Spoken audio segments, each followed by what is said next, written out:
Welcome to Daily Drive for Thursday, July 16th, 2026. I'm Kellen Walker in Las Vegas. Today on the show, around 650 new or refreshed cars were introduced to the Chinese auto market during the first half of the year.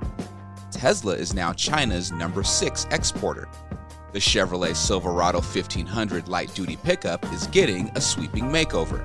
Plus, Mazda's Jennifer Morrison explains the safety benefits of driver monitoring cameras. The next frontier, I think, is going to be in the cab. Driver monitoring cameras that can do many things. They have more than just one job. Let's run through all the news you need to know to keep up in the auto industry. China's auto market is being flooded after around 650 new or refreshed cars were introduced in the first half of the year. That's a rate of almost 4 per day.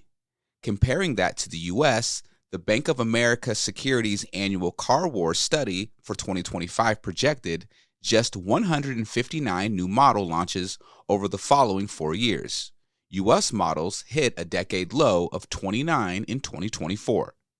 The price war and high EV adoption rates have forced Chinese automakers into a fast-moving tech race where brands must constantly churn out new models to avoid being forgotten. Tesla is now China's number 6 exporter as its Chinese factory transforms into a global export hub. In June, the hub's overseas shipments more than tripled as sales in the local market fell.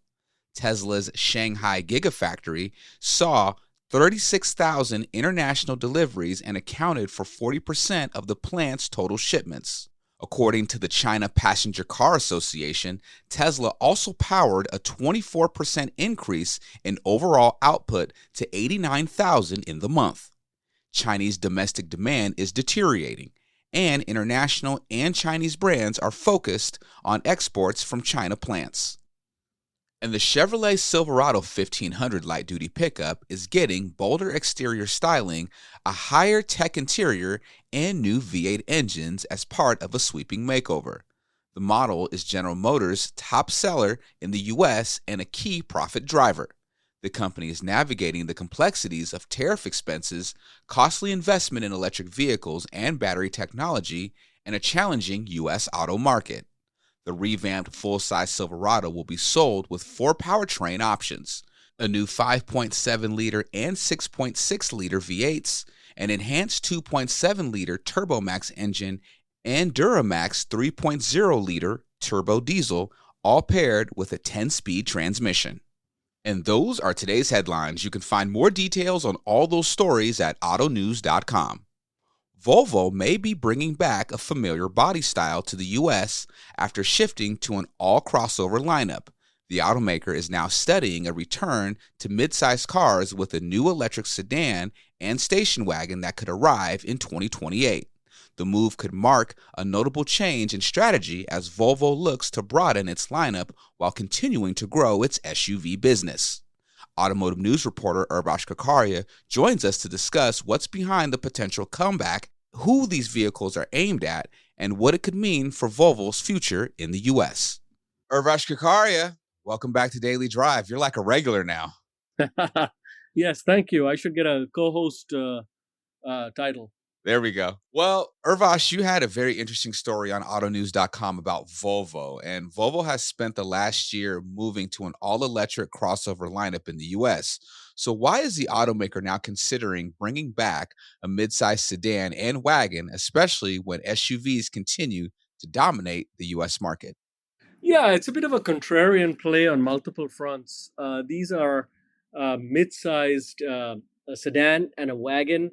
It's expected to launch in 2028, arrive in 2028. It's still under consideration for the US market. And from what I understand, it's already been greenlit for Europe.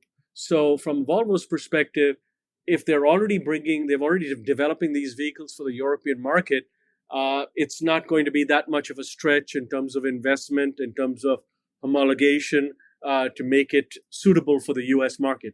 So they see the US market as being incremental in terms of volume for 2 new products that were already coming to the European market. Now, these proposed EVs would target relatively modest sales volumes. Why EVs at a time when the US market is moving away from that technology? Yeah, that's again it ties back to the fact that these models are being developed for the European market. They will be built in Europe, either in Torslanda, Sweden, which is just outside of their headquarters, Gothenburg, or in Slovakia.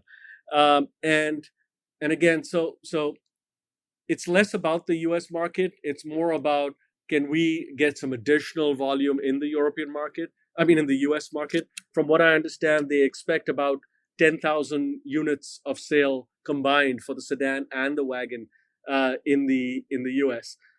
Also, you know, Volvo has, from the beginning, Volvo has sort of pushed towards having an all electric lineup, and only recently did they kind of walk back some of those plans and are now launching more extended range hybrids in 2029. In fact, the US will get an extended range large 3-row SUV in 2029.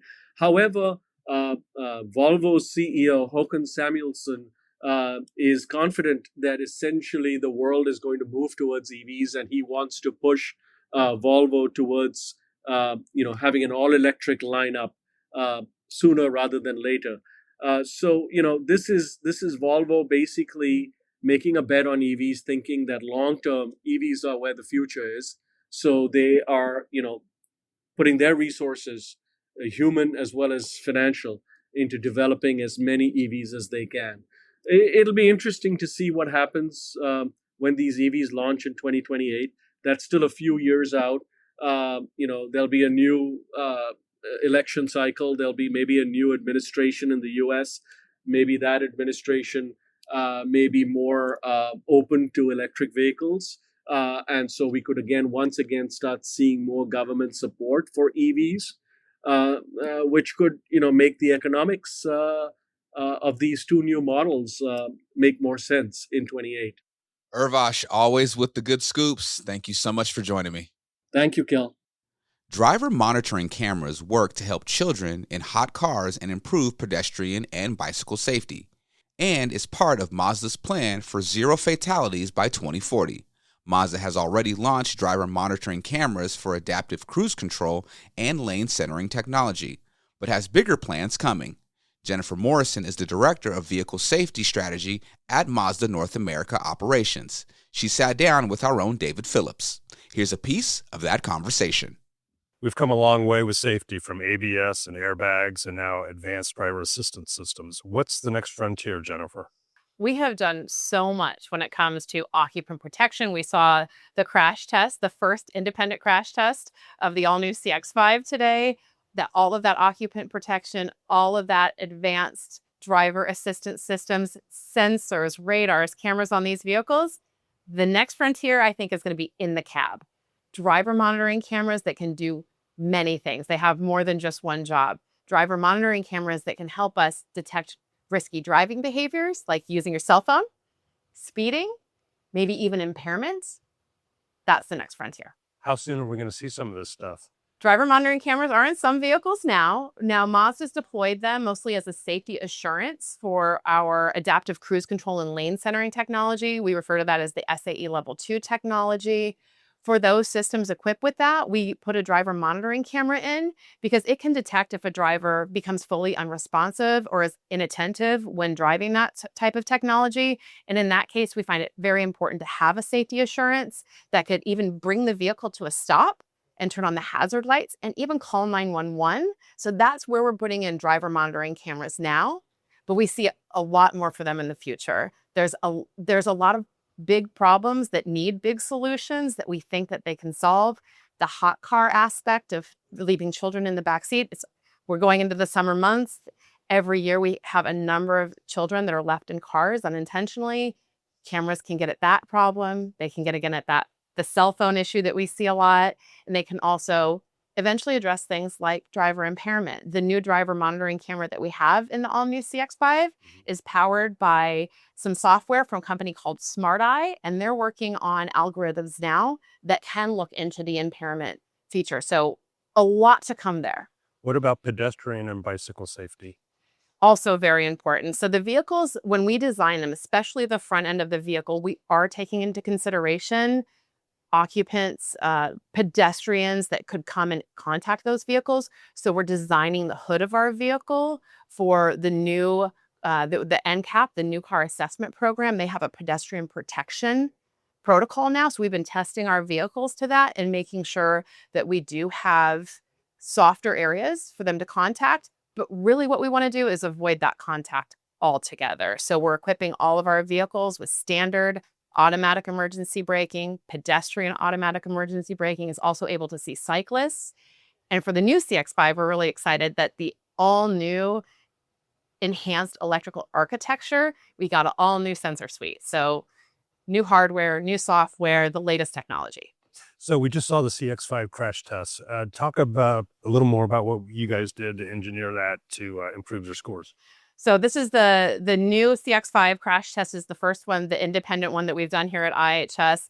We had already received the top good rating in that predecessor vehicle, so in the previous model year. So we really needed to do it again. But of course, we wanted to outdo ourselves, right? So this vehicle has even a more robust safety cage. We did some more engineering, some fun engineering with metals. So we have an ultra high tensile steel structure that's even more robust. It's actually lighter, but is able to bend and deform more instead of break. So that's been really important for us to consider that, not just for ratings, but we also want to future-proof the vehicle, right? So this is a new model. We hope it's on the road for a decade or more to come. So whatever ratings or research and really address our vision for zero fatalities in new Mazda vehicles with all of that robust engineering.